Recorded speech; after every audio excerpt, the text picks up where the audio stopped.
When a massive flood destroys everything Amelia Crawford holds dear, leaving her clinging to debris in the raging Brazos River, salvation comes from the most unexpected source. A Comanche warrior who risks everything to pull her from death's grip. In a moment that defies every frontier convention, she offers him her hand in marriage beside the very waters that nearly claimed her life. But will their forbidden union survive when bounty hunters arrive to drag her back to a violent past she thought the river had washed away? The screaming water came without warning, like a wild horse that had broken free from its pen. Amelia Crawford pressed her face against the cold wooden beam, her fingers white from holding on so tight. The brown river rushed past her legs, pulling and tugging like it wanted to steal her away from the only thing keeping her alive. Just yesterday, she had been hanging clean sheets on the line behind her little cabin. The September sun had warmed her back as she hummed a church song her mother used to sing. Now that same sun looked down at her through gray clouds, watching as the Brazos River tried to swallow everything she had ever known. Her wedding dress stuck to her skin like wet newspaper. The white fabric that had made her feel like a princess 3 days ago now looked like muddy rags. She could taste dirt and fear in her mouth every time a wave splashed over her head. The water was so cold it made her teeth chatter, but she couldn't let go of the beam to wrap her arms around herself. "Help me," she whispered to the empty sky. "Please, somebody help me." But there was nobody left to hear her. The flood had taken everyone. Her new husband Daniel, their neighbors, even old Mrs. Peterson who lived down the creek with her 6 cats.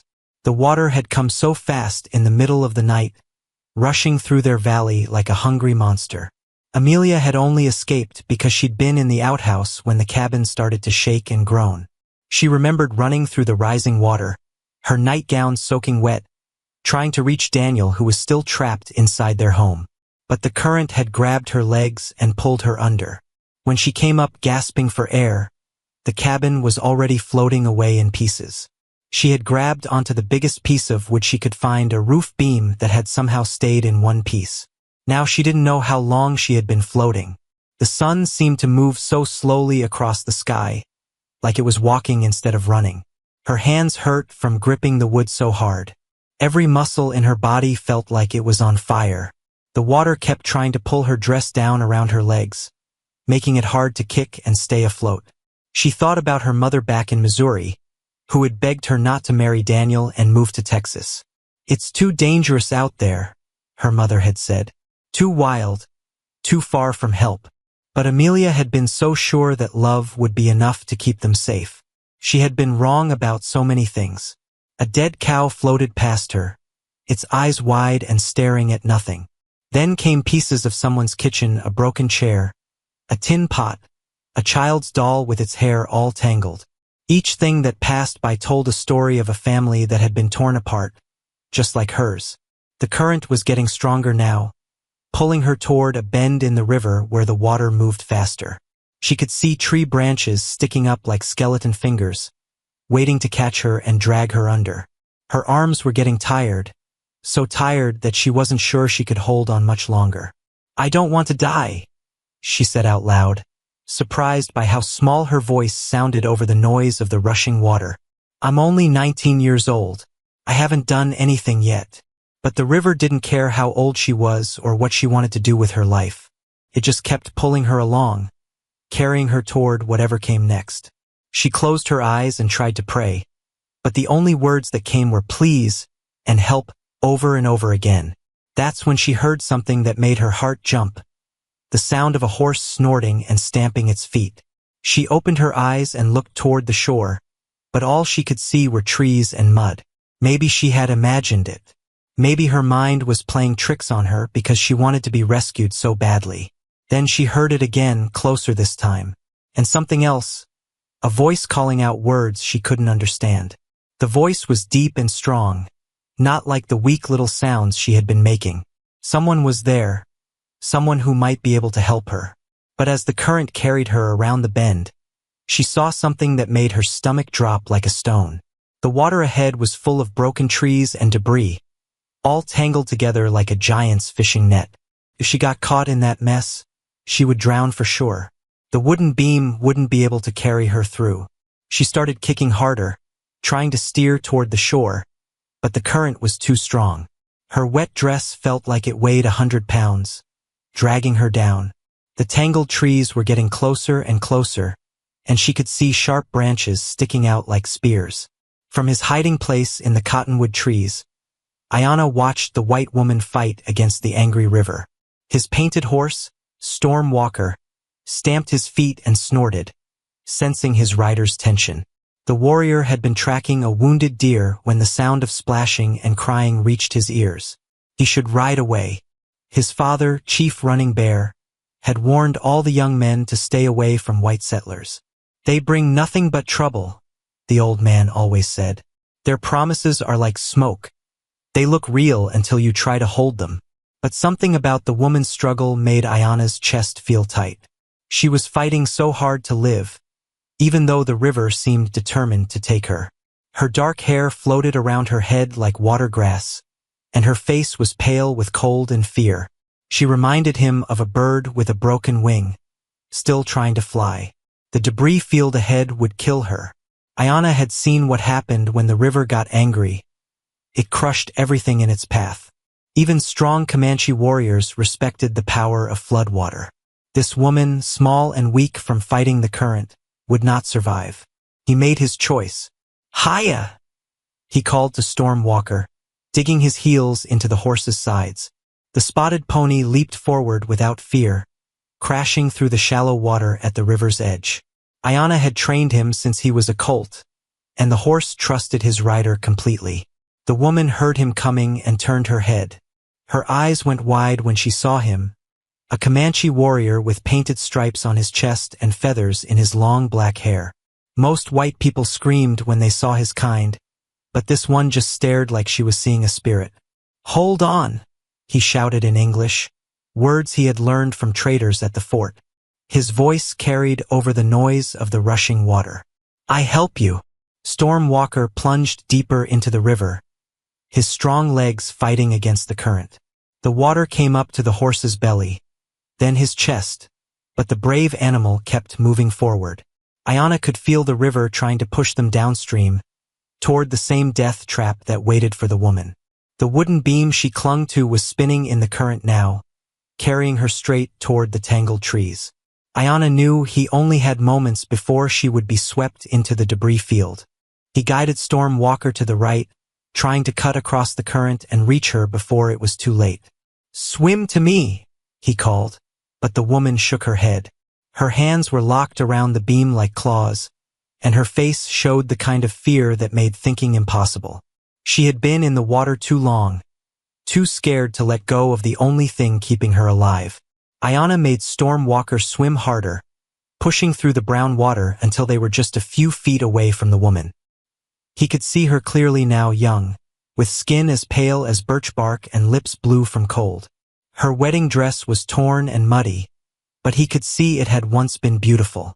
"Give me your hand," he said, reaching out as far as he could while staying on his horse's back. "Trust me." But the current was too strong and the woman too weak. The beam carried her past him, spinning like a leaf in the wind. Ayana watched in horror as she disappeared into the debris field, her white dress the last thing he saw before the tangled branches swallowed her up. He couldn't hear her anymore. The crashing and grinding of the debris made too much noise. But he refused to believe she was dead. Something deep in his heart told him she was still alive, still fighting. Storm Walker whinnied and tossed his head, wanting to get out of the dangerous water. But Ayana pressed his knees against the horse's sides, asking him to stay. Together, they moved along the edge of the debris field, looking for any sign of the woman. Then he saw it, a flash of white fabric caught on a branch about 30 feet away. The woman was still holding onto her wooden beam, but now she was trapped in the middle of the tangled mess. Broken trees pressed against her from all sides, and the water was trying to push her under. "Here!" she cried when she saw him. Her voice was weaker now, like she was running out of strength. "Please, I can't hold on much longer." Ayana looked at the debris field and felt his stomach tighten. Getting to her would mean leaving Storm Walker behind and swimming through the dangerous tangle of branches. If he got caught, they would both die. But he had made his choice when he first heard her cry for help. A Comanche warrior did not run from danger, especially when someone's life hung in the balance. He slipped off Stormwalker's back and into the cold water, keeping one hand on the horse's bridle. "Go to shore," he told the faithful animal. "Wait for me there." The horse snorted and turned toward the bank, understanding his master's words. Ayana watched him go, then took a deep breath and dove into the debris field, swimming toward the trapped woman and whatever fate awaited them both. The Comanche warrior's hand felt like warm iron when it wrapped around Amelia's wrist, pulling her from the clutching branches that had become both her prison and her salvation. She gasped as he dragged her through the debris field, his powerful strokes cutting through the water like he was born to swim in rivers. "Can you climb?"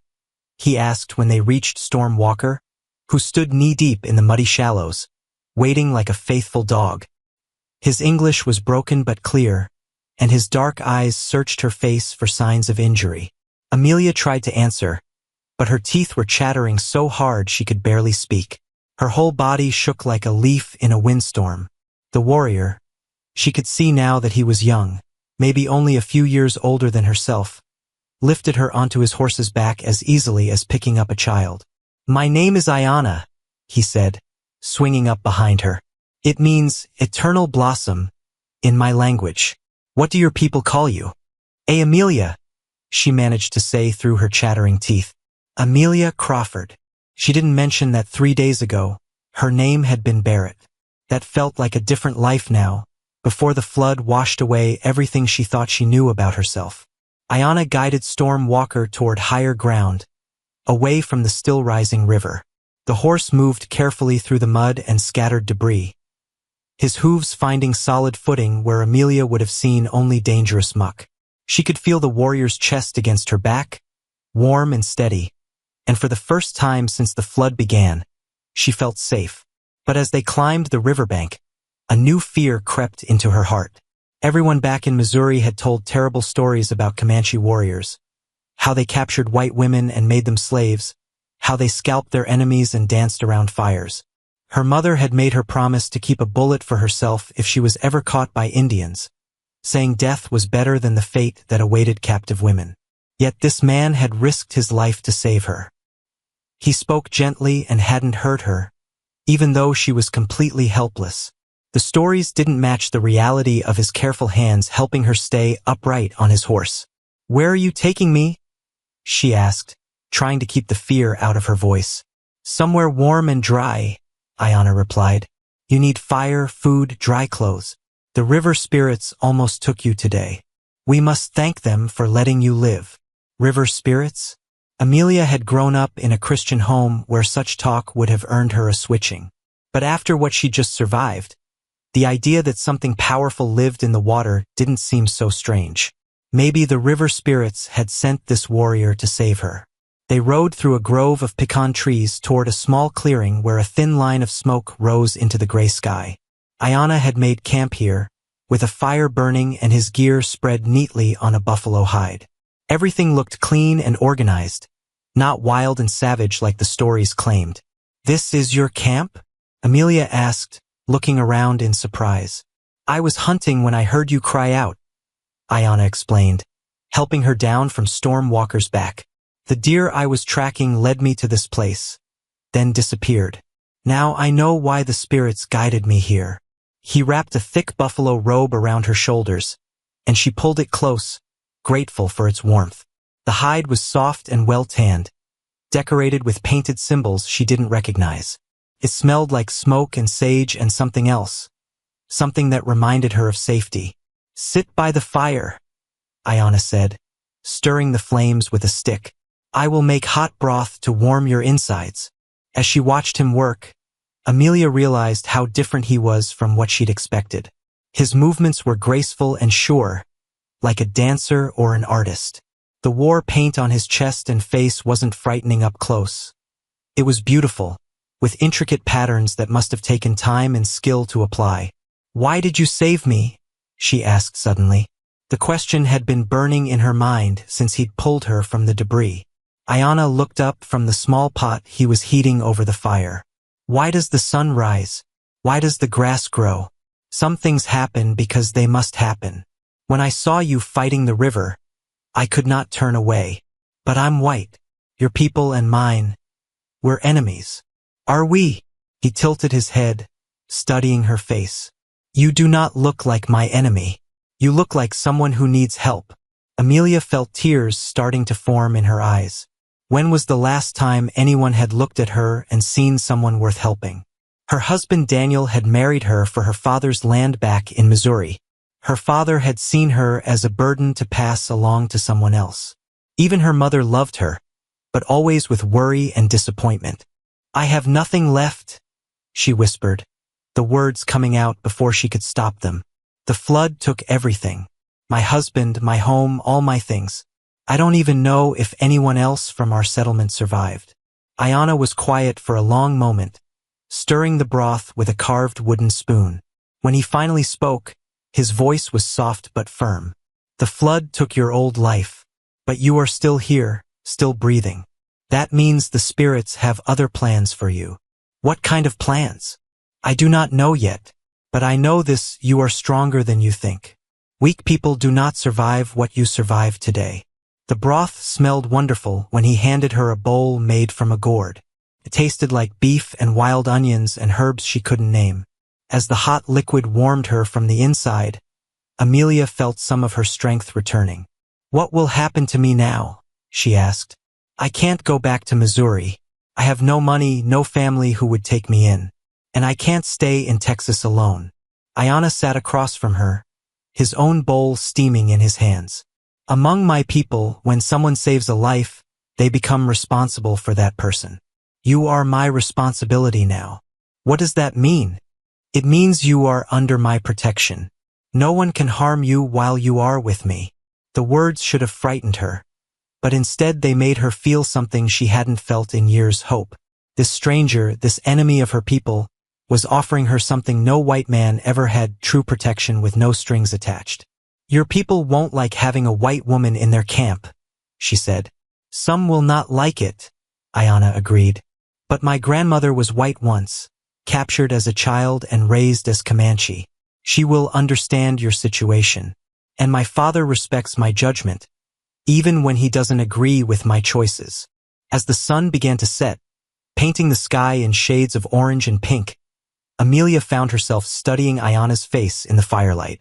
He had strong features, high cheekbones, a straight nose, and those unusual dark eyes that seemed to see everything. When he smiled, which he did often, his whole face changed, becoming younger and more open. I should be afraid of you, she said quietly. Should you? Why? Because of what people say about your kind, about what you do to captives. Ayanna's smile faded. And what do your people do to mine? Do they welcome us with open arms and treat us as equals? Amelia had no answer for that. She'd seen how Indians were treated in Missouri, like dangerous animals to be avoided or killed. The stories went both ways, she realized. Both sides feared and hated the other, often for good reasons. I'm not like other white people, she said finally. And I am not like other Comanche warriors, Ayanna replied. So perhaps we can find our own way, separate from what others expect. The fire crackled between them, casting dancing shadows on their faces. In the distance, coyotes began their evening song, a wild sound that should have frightened Amelia but somehow didn't. Everything about this day had been impossible, from surviving the flood to being rescued by a Comanche warrior who spoke of river spirits and second chances. But as she looked into Ayanna's eyes across the flames, one impossible thought began to take shape in her mind. A thought so crazy and dangerous that it made her heart race with more than just fear. The stars are different here, Amelia said, looking up at the night sky from her place beside the dying fire. She'd never noticed how many stars there were until now, away from the oil lamps and candles of settled places. Ayanna followed her gaze upward. My grandmother taught me that each star is the spirit of someone who lived with great courage. They watch over us and guide our paths. What about people who die without courage, like in accidents or floods? The spirits judge by intention, not by how death comes. You fought the river with great courage today. When your time comes to join the star people, you will shine brightly. Amelia pulled the buffalo robe tighter around her shoulders. The night air was getting cold, and her dress was still damp despite sitting by the fire for hours. I don't feel courageous. I feel lost and scared and completely alone in the world. Alone. Ayana moved closer to her, close enough that she could smell the sage smoke in his hair. You are not alone now. Something in his voice made her look at him directly. In the firelight, his face was serious, intense. You don't even know me, she said softly. I could be anyone. A thief, a murderer, someone running from the law. Are you? No, but that's not the point. You can't just decide to protect someone based on pulling them out of a river. Ayana was quiet for a long moment, staring into the flames. When he spoke, his words came slowly, like he was choosing each one carefully. My grandfather once told me that the spirits sometimes use floods and storms to wash away the old life so a new one can begin. He said to watch for people who survive impossible things, because they are marked for important purposes. You think I survived for some important purpose? I think the river could have taken you 100 times today, but it didn't. I think my hunting trail led me to exactly the right place at exactly the right time. I think too many impossible things happened for this to be mere chance. Amelia felt her heart beating faster. What are you saying? Ayana turned to face her fully, his dark eyes reflecting the firelight. I am saying that among my people, when a man saves a woman's life and she has nowhere else to go, it is often seen as a sign that the spirits intend them to be together. Together how? As husband and wife. The words hung in the air between them like smoke from the fire. Amelia stared at him, sure she had misunderstood. You're asking me to marry you? We just met. You don't know anything about me. I know you are brave. I know you fight to live even when death seems certain. I know you speak honestly and do not try to deceive me with false words. I know you are alone in the world and need protection. What else do I need to know? Everything. Amelia stood up suddenly, the buffalo robe falling from her shoulders. You don't know that I was already married 3 days ago. You don't know that I ran away from my husband because he beat me on our wedding night. You don't know that I'm probably barren because I've never gotten pregnant despite being married twice before Daniel. You don't know that my own father called me useless and said I was good for nothing but causing trouble. Ayana rose to face her, his expression unchanged. I know that your first husband beat you, which means he was not worthy to be your husband. I know that children come when the spirits decide, not when people demand. I know that any father who calls his daughter useless is a fool who cannot see what is precious. You're talking crazy, Amelia said, but her voice was shaking. We're from completely different worlds. Your people would never accept me, and mine would hunt us both if they knew. So we make our own world, Ayana said simply. Here, in this place where the river spirits brought us together, we can build a life that belongs to neither your people nor mine, but to us alone. Amelia looked around the small clearing, at the fire that had warmed her, the buffalo robe that had comforted her, the strong horse that had carried her to safety. It was such a simple place, but it felt more like home than anywhere she'd ever lived. This is insane, she whispered. Is it more insane than drowning in a flood? More insane than being rescued by someone who should be your enemy?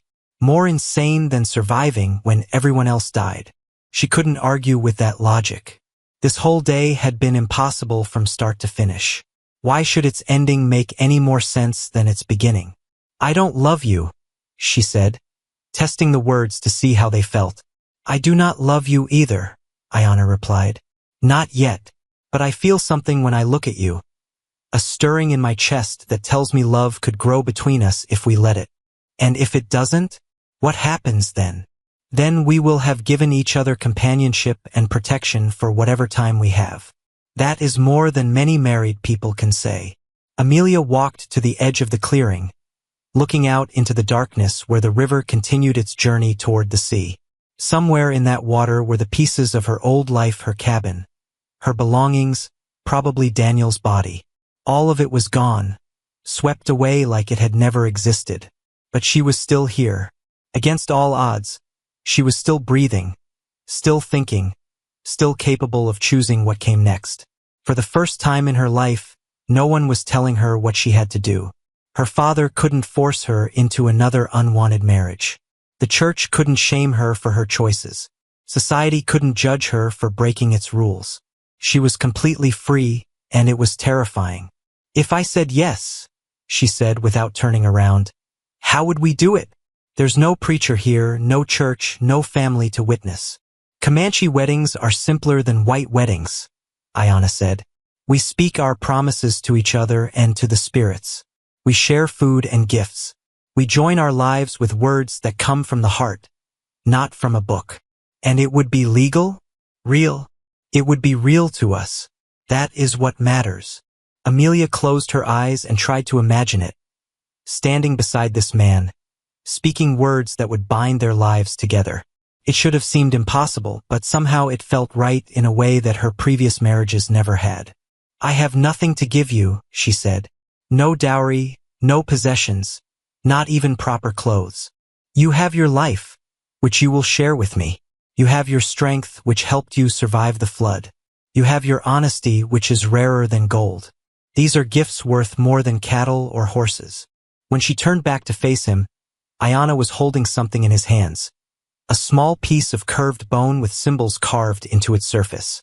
"This was my grandfather's," he said. "He told me to give it to the woman who would be my true wife, the one chosen by the spirits rather than by convenience." Amelia stared at the bone carving, realizing this was a moment that would change everything. If she took it, if she said yes, there would be no going back to the world she'd known. She would become something entirely new, not quite white, not quite Comanche, but something in between. "What does it say?" she asked, pointing to the carved symbols. "Two rivers become one," Ayana translated.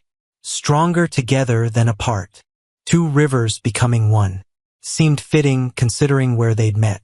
The thought made her smile despite everything, and when Ayana saw that smile, his whole face lit up with hope. "Is that a yes?" he asked softly. Amelia looked at the bone carving, then at the man offering it to her, then at the stars watching overhead like spirits of the courageous dead. In the distance, she could still hear the river flowing, carrying away the last remnants of her old life and singing the beginning of something entirely new.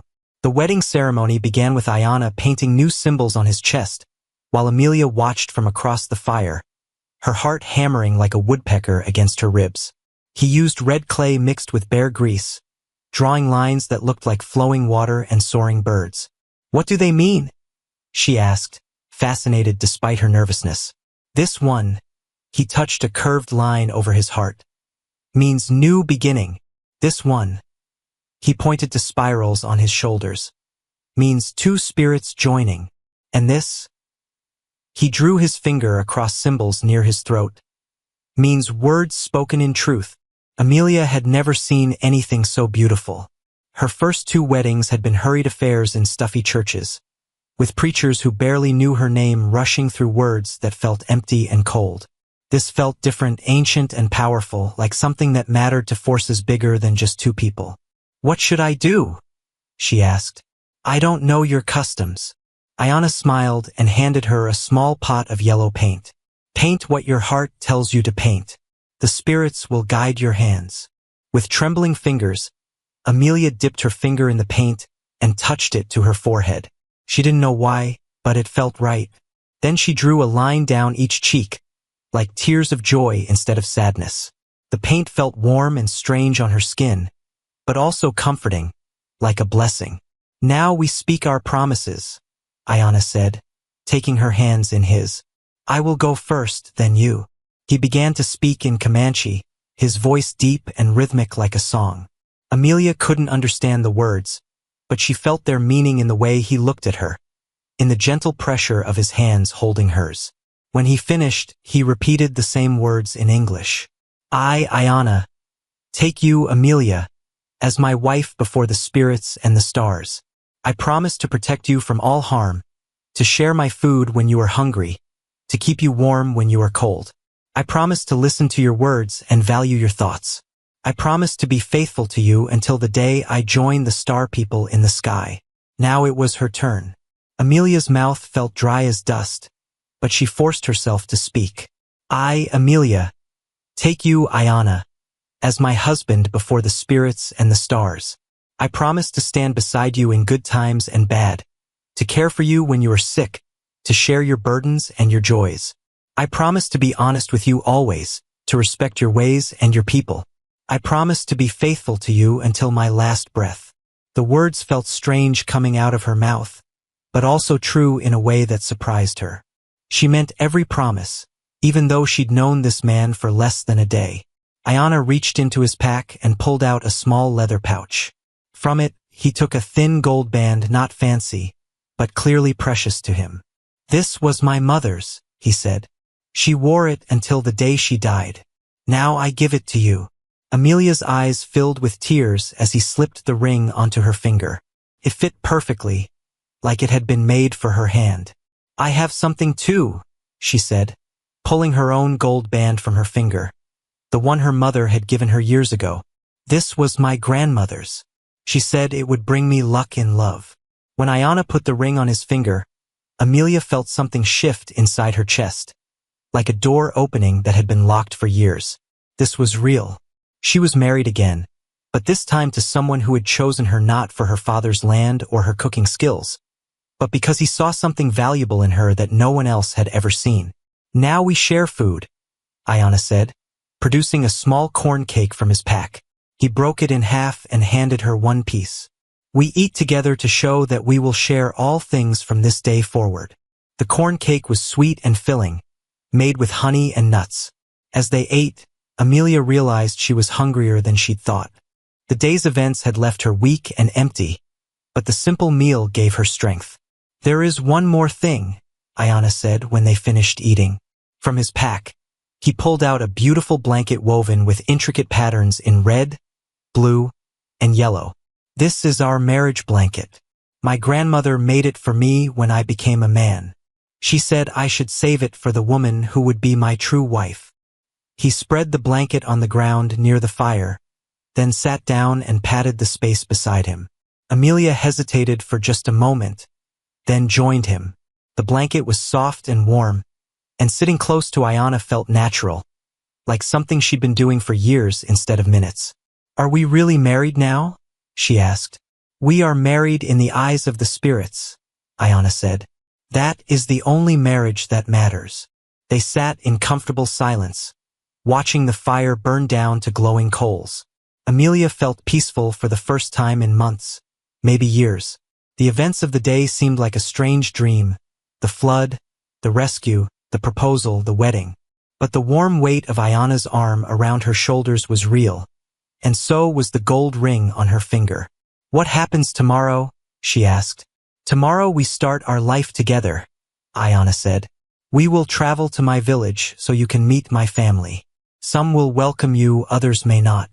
But you will be under my protection, and no one will harm you. And after that? After that, we make our own path. We build a home, raise horses, maybe have children if the spirits bless us.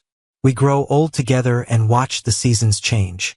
It sounded simple when he said it like that, but Amelia knew it wouldn't be easy. There would be challenges she couldn't even imagine yet, prejudices from both sides, dangers that came with living between two worlds. But as she looked at her new husband's face in the firelight, she felt something she hadn't felt in years, hope for the future. Maybe this crazy marriage would work. Maybe they could build something beautiful together, something that belonged to both of them. I'm scared, she admitted. So am I, Ayana said. But I would rather be scared with you than safe without you.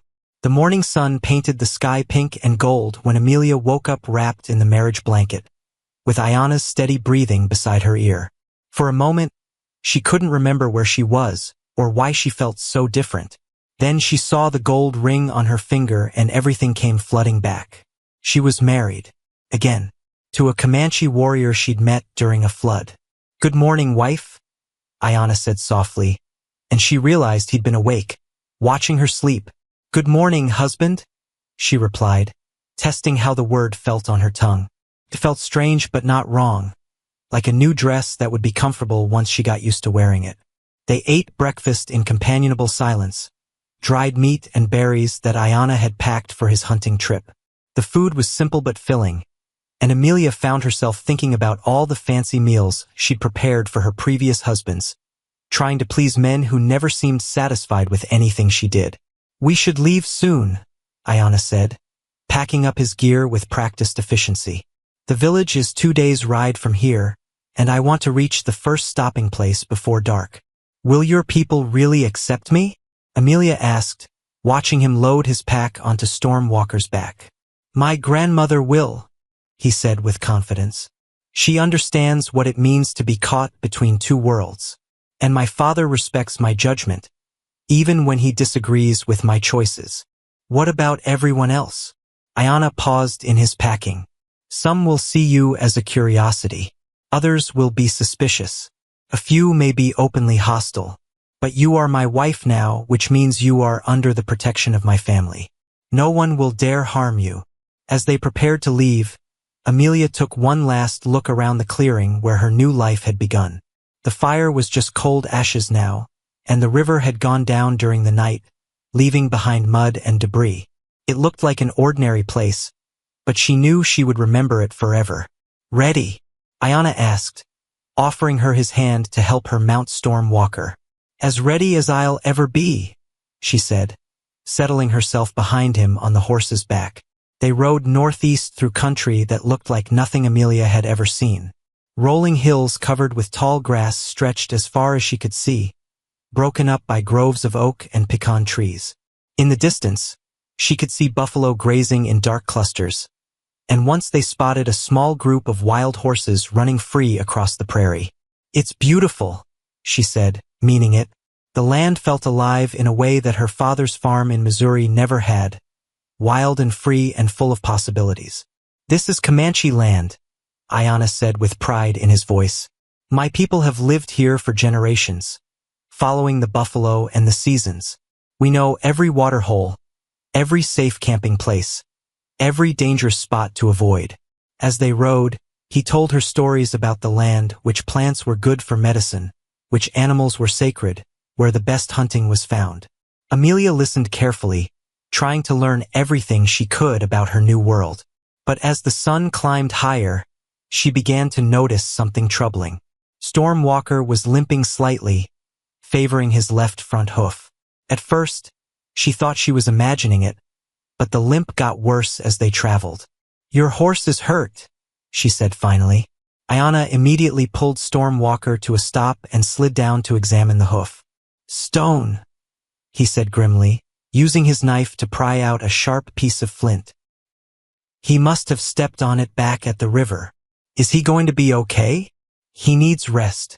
We'll have to walk and let him carry only the packs." Ayana looked around at the empty prairie. "There's a creek about 2 miles ahead where we can make camp and let him recover." Walking across the prairie in a wet wedding dress was not how Amelia had imagined spending her first day as a married woman. But she didn't complain. Ayana set a slow pace, checking on Stormwalker frequently and stopping whenever the horse showed signs of pain. By the time they reached the creek, the sun was directly overhead and Amelia's feet were sore in her wet shoes. But the creek was beautiful clear water running over smooth stones, with cottonwood trees providing shade on both banks. "We'll camp here tonight," Ayana decided. "Stormwalker needs time to heal, and you need dry clothes." "I don't have any other clothes," Amelia reminded him. Ayana smiled and pulled a bundle from his pack. "My grandmother always said a wise man comes prepared for anything." He shook out a doeskin dress, beautifully decorated with beads and quillwork. "This was my sister's. She died of fever 2 winters ago, but she was about your size." Amelia took the dress with reverent hands. It was the most beautiful piece of clothing she'd ever seen, soft as silk and decorated with patterns that told stories she couldn't read. "Are you sure it's all right for me to wear this?" "She would have liked you," Ayana said simply. "She always said I needed to find a woman who could think for herself instead of just following orders." While Ayana tended to Stormwalker's hoof, Amelia went downstream to wash and change clothes. The creek water was cold but clean, and it felt wonderful to wash away the mud and river water from her skin. The doeskin dress fit perfectly, and when she looked at her reflection in the water, She saw a different person looking back, someone who belonged in this wild place. When she returned to camp, Ayanna had a fire going and was preparing another meal. But his expression was troubled, and he kept looking toward the eastern horizon. "What's wrong?" she asked. "Dust," he said, pointing to a faint cloud in the distance. "Riders coming this way, moving fast." Amelia felt her stomach drop. "Your people." "No. Comanche riders don't raise that much dust. These are white men, probably soldiers or bounty hunters. Looking for me? Maybe. Or maybe just passing through. But we should be ready for trouble." As they watched, the dust cloud grew larger, and soon they could see individual riders, 6 men on horseback, wearing the kind of clothes that meant business. They were heading straight for the creek, and there was nowhere to hide. "What do we do?" Amelia asked, her heart racing. Ayanna's jaw set in a hard line. "We stand our ground. You are my wife now, and I will not let anyone take you from me." The lead rider wore a black hat and had a face like carved stone, with pale eyes that seemed to see everything at once. Behind him rode 5 men who looked like they'd been hired for trouble. The kind of men who asked few questions as long as the pay was good. "Well, well," the leader said, pulling his horse to a stop just 20 feet from where Amelia and Ayanna stood by their fire. "What do we have here?" "A white woman playing dress-up with a savage." Amelia felt Ayanna tense beside her, but his voice remained calm when he spoke. "We are traveling peacefully. We mean no harm to anyone." "Peacefully?" The man laughed, but there was no humor in the sound. "Son, kidnapping white women ain't what most folks would call peaceful." "I wasn't kidnapped," Amelia said, stepping forward. "I'm here by choice." The man's cold eyes fixed on her, and she saw something in them that made her skin crawl. "Ma'am, I'm James Morrison, and I've been hired to bring you back to civilization. Your legal husband is mighty worried about you." "My legal husband is dead," Amelia said firmly. "He died in the flood 3 days ago." "Not that husband, ma'am. I'm talking about your real husband, Mr. Marcus Barrett from Pennsylvania. He's been looking for you ever since you ran off, and he's willing to pay good money to get you back." Amelia's blood turned to ice. Marcus Barrett, her first husband, the man who had beaten her so badly she'd lost the baby she was carrying. She'd thought she was free of him when she'd fled to Missouri, but apparently he'd never stopped hunting her. "I'm not going anywhere with you," she said, her voice shaking despite her efforts to stay calm. Morrison's smile was like a snake's. "See, that's where you're wrong, ma'am. The law says a woman belongs to her husband, and Mr. Barrett has the papers to prove you're his legal wife. Your little marriage to the farmer was never legal, and whatever heathen ceremony you went through with this Indian sure don't count." "She is my wife now," Ayanna said, moving to stand beside Amelia. "She is under my protection." "Your protection?" Morrison laughed again. "Boy, you're outnumbered 6-1, and we're all armed. You'd best step aside before someone gets hurt." Amelia could see Ayanna calculating the odds, looking for escape routes or advantages. But they were in open ground with nowhere to run, and Storm Walker was too lame to carry them to safety. The situation looked hopeless. "How did you find me?" she asked, trying to buy time. "Wasn't hard," Morrison said, dismounting but keeping his hand near his gun. "Survivors from your settlement told us about the flood. We've been checking every creek and river for miles, looking for bodies or signs of survivors. When we saw smoke from your fire, we figured it was worth investigating." "And you just happened to know about my first marriage?" "Mr. Barrett hired me to track you down months ago. He's been real patient, waiting for word of where you ended up. When he heard about the flood, he sent me to check if you'd survived. Lucky for him, you did." Amelia felt sick. All this time, she'd thought she was free, but Marcus had been hunting her like an animal. Even Daniel's death hadn't ended her nightmare. It had just brought her closer to the man she'd been running from. "I won't go back to him," she said. "I'd rather die first." "That can be arranged," Morrison said casually. "Mr. Barrett would prefer you alive, but he'll settle for knowing you're dead if you can't be reasonable." "You would murder an innocent woman?" Ayanna asked, his voice deadly quiet. I'd put down a runaway wife who's been living in sin with a savage, Morrison replied. Wouldn't be murder, it'd be justice. The tension in the air was thick enough to cut with a knife. Amelia could see Ayana's hand moving slowly toward the knife at his belt, but she knew he'd never be fast enough to fight 6 armed men. They needed a different solution. What if I could prove my marriage to Marcus was never legal? She said suddenly. Morrison raised an eyebrow. How's that? I was only 15 when he married me. In Pennsylvania, girls can't marry that young without their parents' consent. My father never signed any papers. Marcus just bribed the preacher to perform the ceremony. It was a lie, but Morrison didn't know that.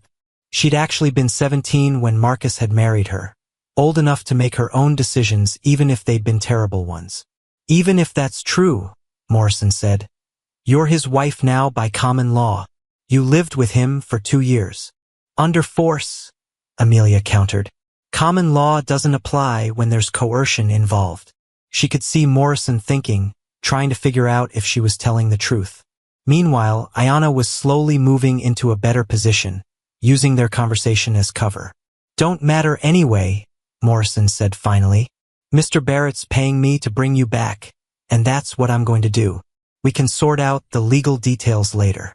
No, Ayana said, and suddenly he was moving faster than Amelia had ever seen anyone move.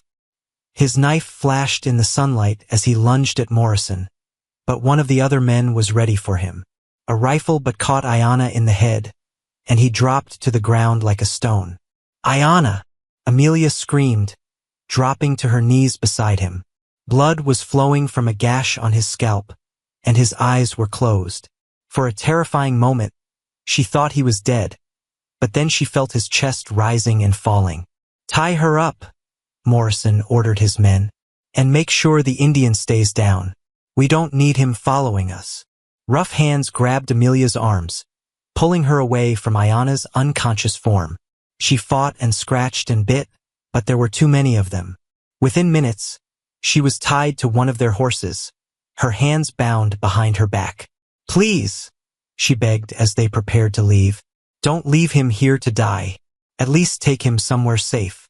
Indians are tough, Morrison said, mounting his horse. If he lives, he'll find his way home. If he doesn't, well, that's one less savage to worry about. As they rode away from the creek, Amelia looked back to see Ayana's still form lying beside their cold fire. The sight broke her heart in ways she hadn't known were possible. In less than 2 days, she'd found love, hope, and a new life, and now it was all being torn away again. But as the distance grew between them, she made herself a promise. Somehow, someway, she would escape from Morrison and his men. She would find her way back to Ayana, and they would build the life they dreamed of together. She just had to survive long enough to make it happen. The journey to Austin took 3 days, and every mile felt like torture to Amelia as she rode with her hands tied, wondering if Ayana was alive or dead. Morrison's men treated her like cargo, giving her just enough food and water to keep her from dying, but no kindness or comfort. On the second night, as they camped beside a muddy stream, Amelia overheard a conversation that made her blood run cold. What if she's telling the truth about the marriage not being legal? One of the men asked Morrison. Don't matter, Morrison replied, cleaning his pistol by the firelight.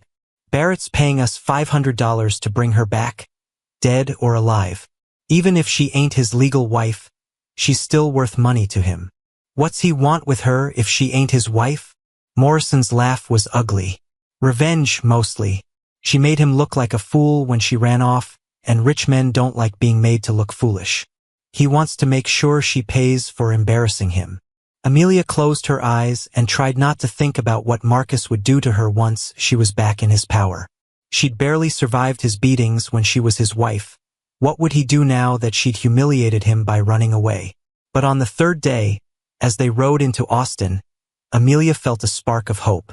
The town was busy with people going about their daily business, and she realized that Morrison couldn't just murder her in broad daylight with witnesses around. If she was going to escape, this might be her only chance. Where are we going? She asked as they rode down the main street. Courthouse, Morrison said. Got to make this legal and proper. Territorial judge will sort out your marriage situation, and then we'll put you on the next stage to Pennsylvania. The courthouse was a 2-story building made of local limestone, with a flag hanging limp in the still air. A crowd had gathered on the steps. Word had spread that bounty hunters were bringing in a white woman who'd been living with Indians, and people were curious to see the spectacle. Inside, the courtroom was packed with spectators.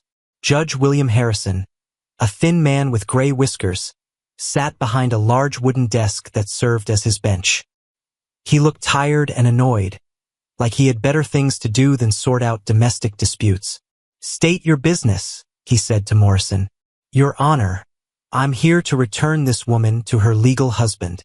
She ran away from home and has been living in sin with a Comanche warrior." A murmur ran through the crowd. Amelia stood as straight as she could, trying to look dignified despite her torn doeskin dress and the rope burns on her wrists.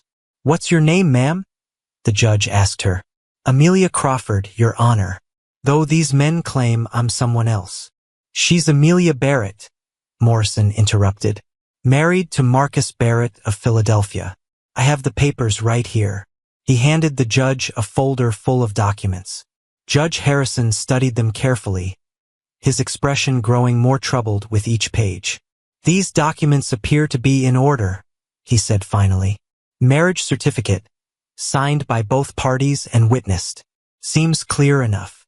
"Your Honor," Amelia said quickly, "I was only 15 when that ceremony took place.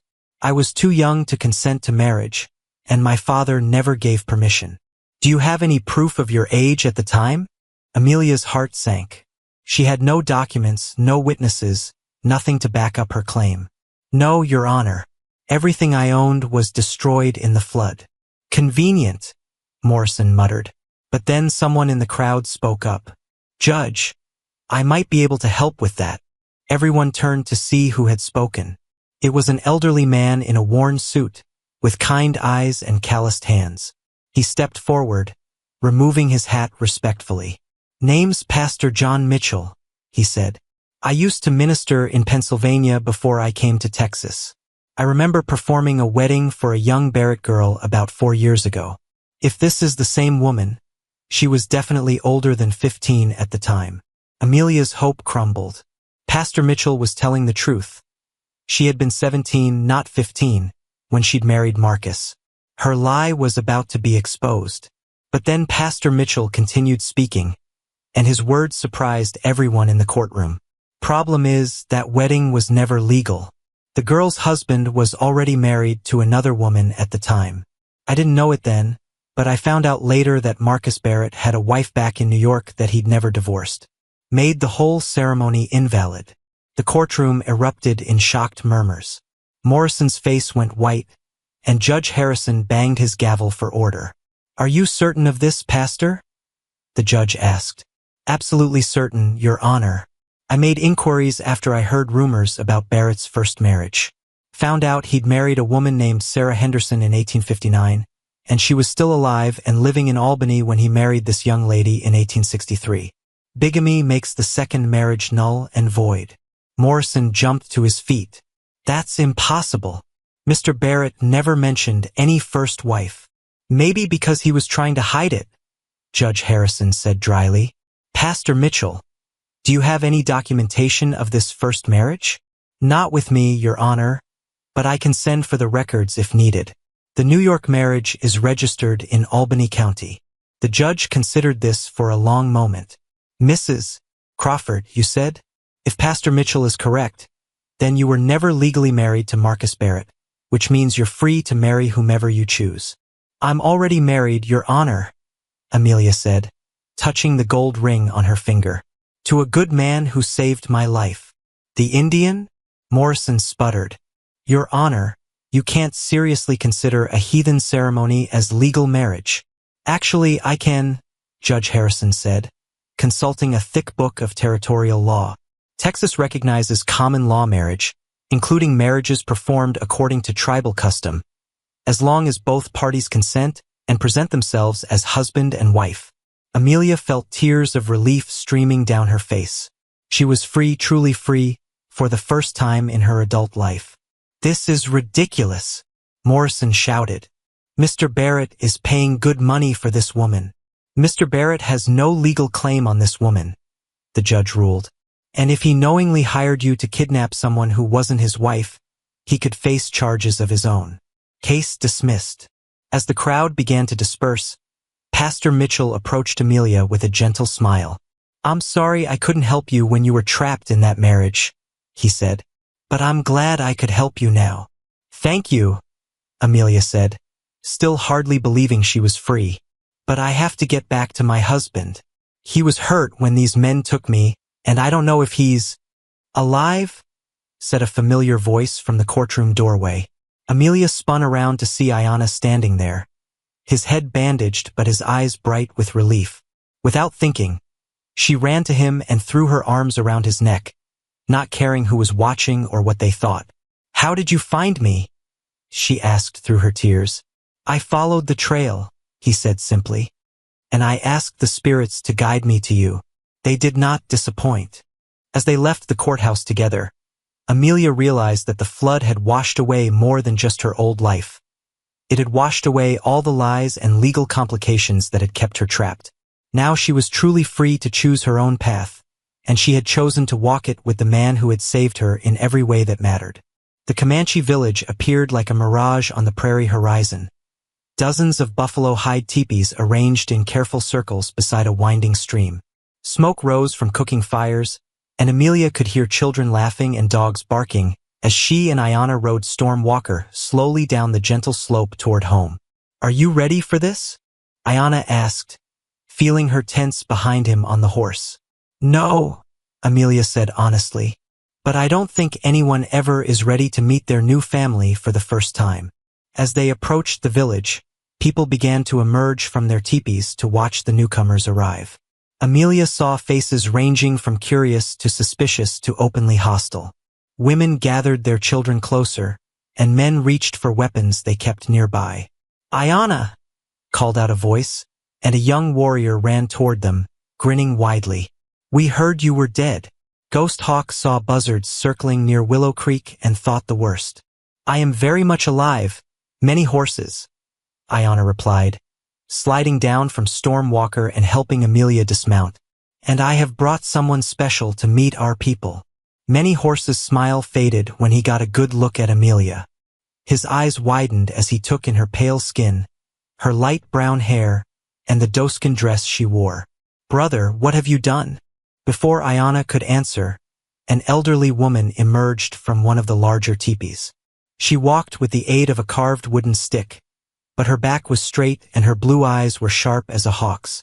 Her hair was white as snow, braided with colorful beads, and she wore traditional Comanche dress despite her obviously European features. Grandmother, Ayanna said respectfully, going to her and taking her free hand. This is Amelia, the woman I told you about in my dreams. The old woman studied Amelia carefully, her weathered face revealing nothing. You told me in dreams that you had found a wife, but you did not tell me she was white. Does it matter what color her skin is? Anna asked. You were white once, Grandmother Najua. I was captured as a child and raised Comanche, Najua replied. I had no choice in becoming one of the people. This woman chose to come here as an adult. That is very different. Amelia stepped forward, her heart pounding. This woman's approval might determine whether she would be accepted or rejected by the entire village. Honored grandmother, she said, using the respectful tone Ayanna had taught her. I know I am a stranger here, but I come with an open heart and a willingness to learn your ways. Najua's sharp eyes studied Amelia's face for a long moment. You speak our language? Only a little, Amelia admitted. Ayanna has been teaching me, but I have much to learn. And you chose to marry my grandson? No one forced you. I chose freely, Amelia said, lifting her chin. He saved my life, and I saw in him a good man with a kind heart. I wanted to share his path. Najua nodded slowly. Come, she said, turning toward her teepee. We will talk privately while the men prepare for council. There are things you must understand if you are to survive here. Inside the teepee, Najua gestured for Amelia to sit on a pile of soft buffalo robes. The space was surprisingly comfortable, with beautiful decorations hanging from the walls and a small fire burning in the center. "Tea," Najwa said, preparing a pot over the fire. "Made from herbs that will calm your nerves. You will need calm nerves for what comes next." "What comes next?" Amelia asked. "The council will decide whether to accept you or cast you out," Najwa said bluntly. "Some of the warriors believe you are a spy sent by the white soldiers. Others think you will bring bad luck to the village.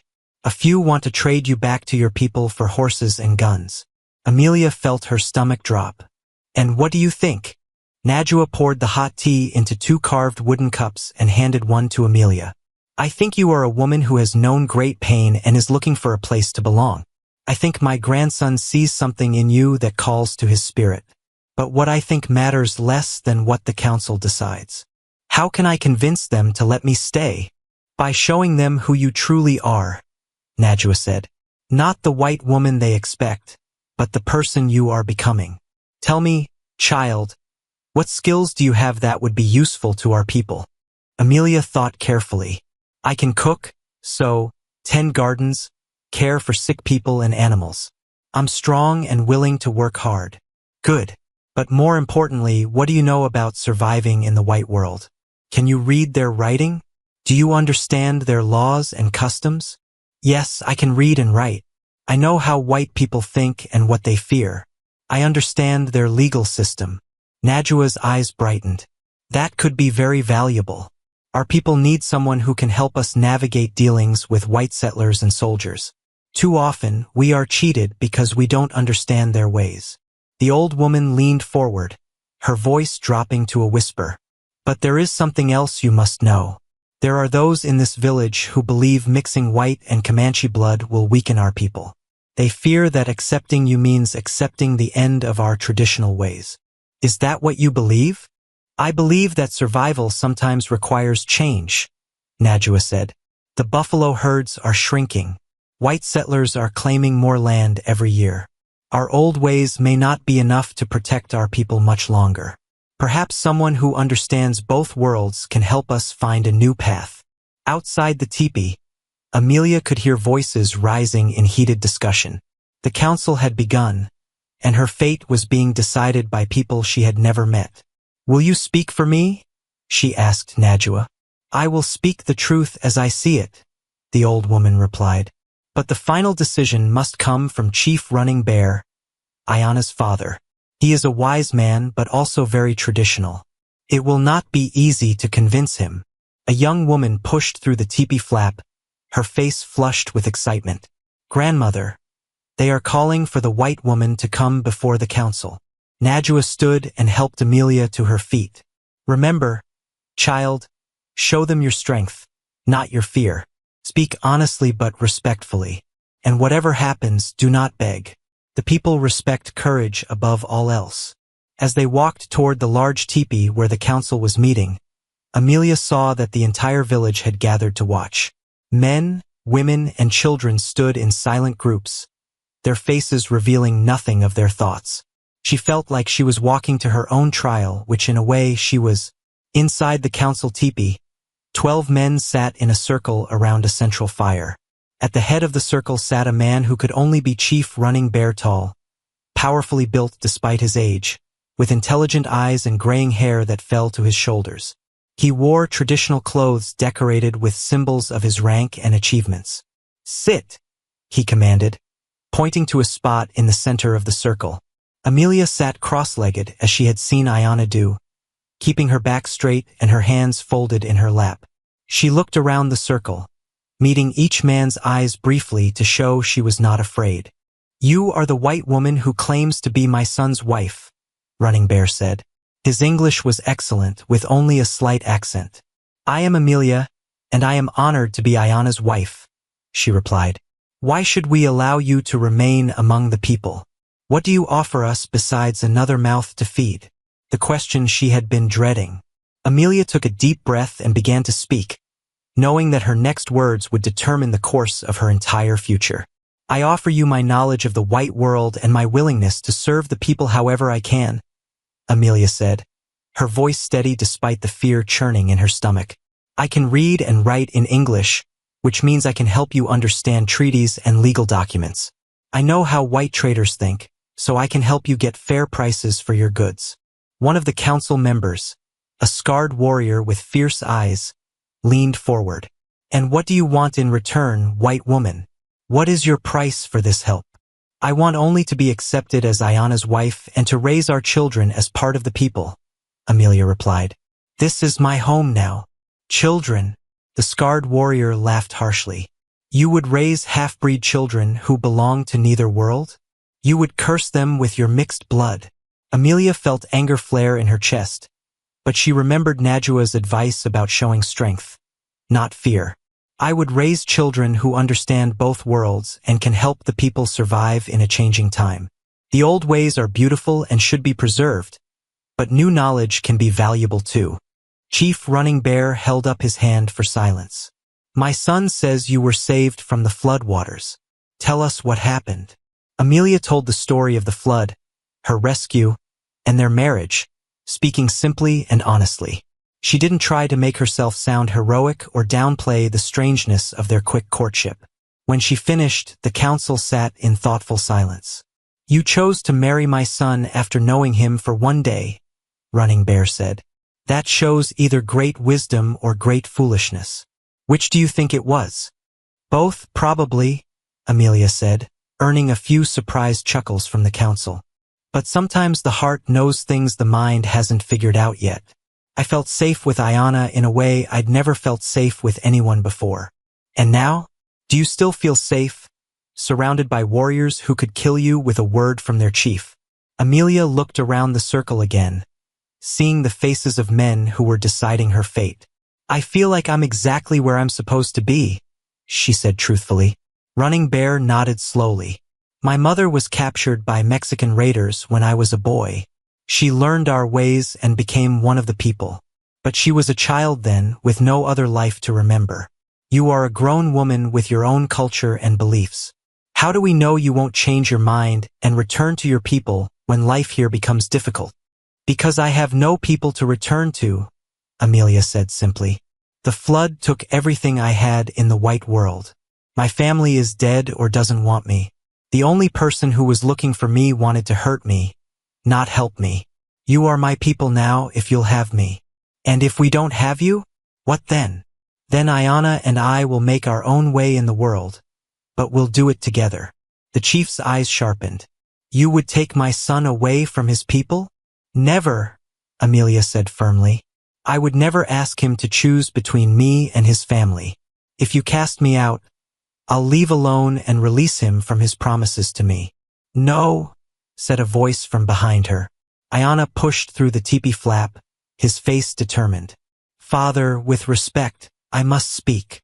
You were told to wait outside, Running Bear said sternly.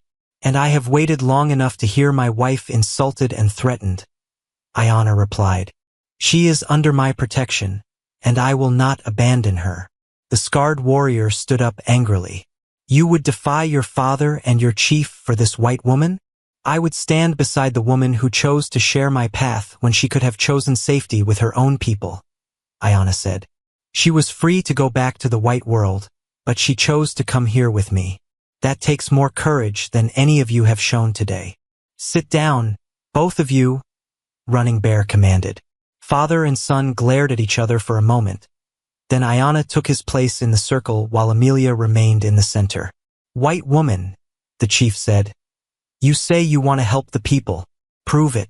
Tomorrow, soldiers will come to our village to discuss a new treaty. They will try to cheat us as they have done before. If you can help us get a fair agreement, we will consider accepting you. If you fail, you will leave and never return. Amelia's heart pounded. Everything depended on her ability to outwit experienced negotiators who were probably experts at cheating Indians. But she nodded without hesitation. I accept your challenge, Chief Running Bear. Good. You will sleep in my teepee tonight under guard so there can be no accusation that you passed information to the soldiers. At dawn, we will see what you are truly worth to the people. As the council broke up, Ayana approached her with worry in his eyes. Are you sure about this? These soldiers are not honest men. They have been trying to force us onto a reservation for months. I'm sure, Amelia said, though she felt anything but certain. This is my chance to prove I belong here. I won't waste it.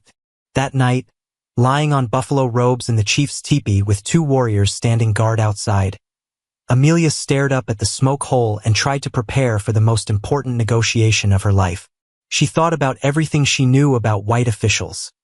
Their prejudices, their weaknesses, their fears. By morning, she had a plan. It was risky and depended on reading the soldiers correctly, but it was the best chance she had to secure both the people's future and her own place among them. As the sun rose over the prairie, painting the sky in shades of gold and pink, Amelia prepared to fight for her new family with the only weapons she had, her wits and her determination to prove she belonged in this world she had chosen. The sound of approaching horses told her the test was about to begin.